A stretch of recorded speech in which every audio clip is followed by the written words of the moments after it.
Sup gamers, Randy Potato here with the best builds for the Hellion in Darkest Dungeon 2. If you enjoy the video, don't forget to subscribe. I post new videos every day. The Hellion is an elite DPS with range, featuring one very strong path and build with little flexibility. Her two other paths can make for some interesting builds, but are overall quite bad.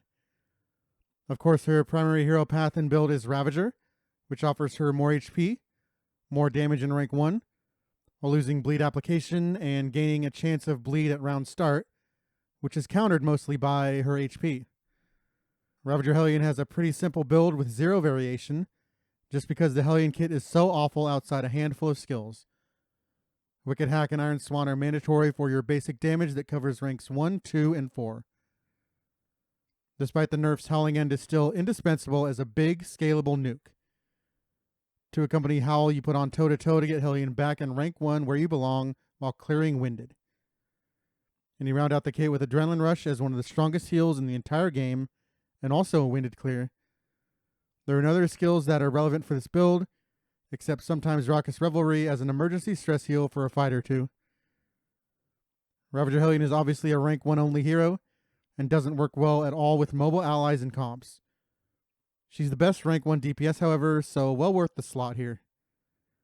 With her self-heal and taunt, she can sort of double as a tank, but that's not really her best role. She slots best next to a Vanguard Man-at-Arms to absorb damage and negative tokens, while she focuses on damage. And this also gives her a stress healer. Obviously, Plague Doctor is best fit for any comp, but with her constant self-bleed and her self-heal, you can actually pair her with a runaway healer if you want to try something new and exciting. She's also a great fit for the Vestal, as she can utilize the Consecration, Strength, and Crit buff as well as anyone. Otherwise, her teams just require stationary heroes. For trinkets, obviously damage is your top pick. However, there are some interesting alternate builds. Your dot is resistible, so pumping up bleed resist or using trinkets that proc effects off of bleed and dot resist are quite powerful. You'll find a number of these trinkets in the Shroud, so it's actually not an awful idea to visit, though I usually just check the Hoarder and still skip the boss. Ravager really wants the Dreaming General's Immobilized trophy to force her to stay in rank 1, especially in Act 2, so in a majority of Hellion runs, I'll force the Tangle. For Mastery, Toe-to-Toe is your top upgrade, and I usually pick it up first in if I can afford it. You obviously want all her attacks upgraded as early as possible, since they scale much stronger with the top range increase. It depends on the region and boss I plan to face which ones I upgrade first. Obviously Iron Swan against Librarian, and Howl and Hack for General. Rush is a good upgrade if you can afford it, especially before Exemplar, but it's not particularly necessary. Hellion is elite against every lair boss because of her damage and reach, being especially good against Librarian. She is far and away the best Act 2 hero, easily carrying your team single-handedly in that fight. She's also quite powerful in Act 1, sometimes just one-shotting the locks. She's still strong in Acts 3 and 5, but you need to be careful to play around the block tokens. She can be scary in Act 4 because that boss capitalizes on bleeds, but especially her self-heal and a bit of preparation with resists makes her more than fine here as well. Her strongest attribute is absolutely melting regular fights, regularly nuking an enemy off the board on turn 1. While I don't generally spec for these easier fights, this is still a huge benefit, making it easier to get through these phases with zero damage or stress taken, which is crucial to surviving the tougher fights. Carcass is the only other path I occasionally use. Even though it sucks, it's at least interesting and kind of fun. Carcass turns your DPS into a pure tank, with Hellion gaining Winded at every turn start, and at turn end has a high chance of gaining block tokens for each Winded token she has. She also gains Taunt on Barbaric Yop and will heal stress when crit. Carcass build, you basically throw out everything you know about Hellion and start fresh. Yop is a must-have, as it is now a taunt and of course an AoE weak and stun on combo with the upgrade. I also keep Toe-to-Toe on my bar, though unupgraded, for further taunt when Yop is on cooldown. I usually end up with both Raucous Revelry and Adrenaline Rush on my bar. I like Revelry because of the AoE stress relief, of course, but sometimes it's not enough as a heal. Rush is just much safer to keep around, and your Carcass isn't doing much else but sitting around anyway, so it's not taking up a crucial skill slot.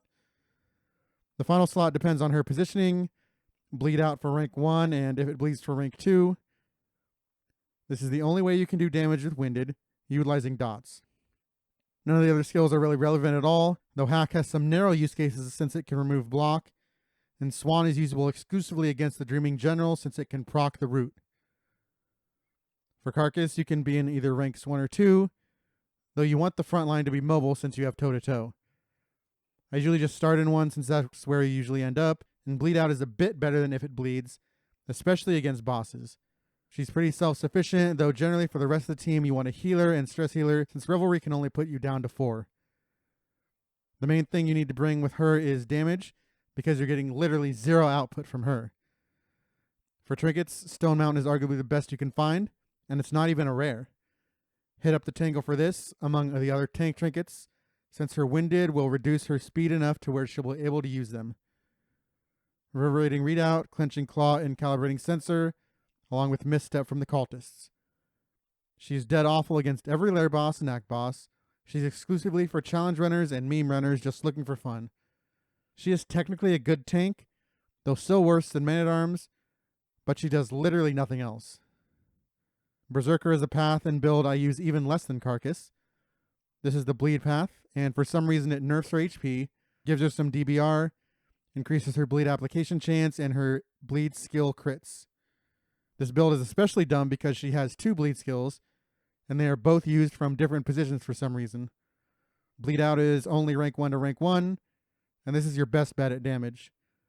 But if you're in ranks 2 or 3, she can use If It Bleeds only, which only targets ranks 2 and 3, again being stupid restrictive. However, most of the time I'll run both of these skills anyways because she does nothing else. Adrenaline Rush also goes on her kit, obviously, it's just too good. I throw Howling End on there as well, since it can still one-tap your standard mobs, so it's useful. Then you can slap on Bloodlust to round out the kit, giving you a Winded Clear and a way to boost your damage further. Despite being stupid restrictive as far as positioning, you can actually use her anywhere ranks 1 to 3, and ideally she has some sort of mobile surrounding team. A common setup is Howl to open, then you can switch to If It Bleeds for your late fight damage. Versus bosses, however, your best bet is to stand in rank 1 and spam Bleed Out. You definitely want an elite tank and healer to pair with her since her HP is trash. For trinkets, you can head to the Shroud and get your bleed-based trinkets, though I honestly prefer HP first and foremost. She's slightly better against act and lair bosses than in normal fights because she can spam her dots and doesn't have to worry about block generation at all, but I can't really recommend her for any boss at all since she just entirely lacks the output of other real builds.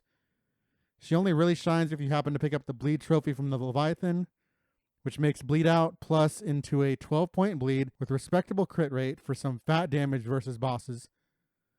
Overall, Hellion has exactly 1 usable build, but it's one of the best in the game with incredible range, and you won't feel bad bringing your Ravager to any boss in any act.